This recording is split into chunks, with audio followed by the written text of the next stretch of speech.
नहीं। तो फिर आज 26 जनवरी होगी। हाँ। आज के दिन क्या हुआ था?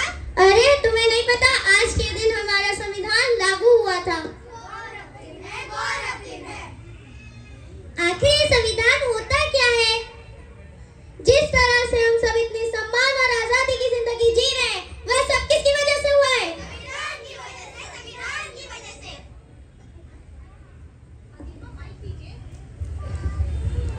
77 साल हो गए हमारे देश को आजाद हुए। क्या हमने संविधान पढ़ा?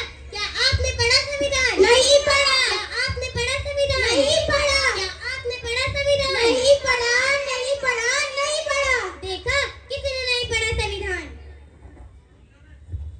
आखिर संविधान ने हमें दिया क्या है? अरे संविधान ने ही तो हमें समता, समानता, स्वतंत्रता, बंधुता और न्याय जैसे मौलिक अधिकार दिए हैं। संविधान ने हमें क्या दिया? समता, समानता, बंधुता और न्याय जैसे मौलिक अधिकार दिए हैं। संविधान ने हमें क्या दिया? समता, समानता, बंधुता और न्याय जैसे मौलिक अधिकार दिए हैं। संविधान ने हमें क्या दिया? समता, समानता, बंधुता और न्याय जैसे मौलिक अधिकार दिए हैं।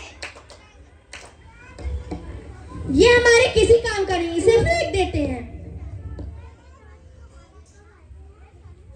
लगता है आप लोग का कुछ गिर गया है, वो हमारे किसी काम का नहीं है। लेकिन ये तो हमारे संविधान की उद्देशिका है, वह हमारे किसी काम का नहीं है। आप क्या काम करती हैं? मैं अध्यापिका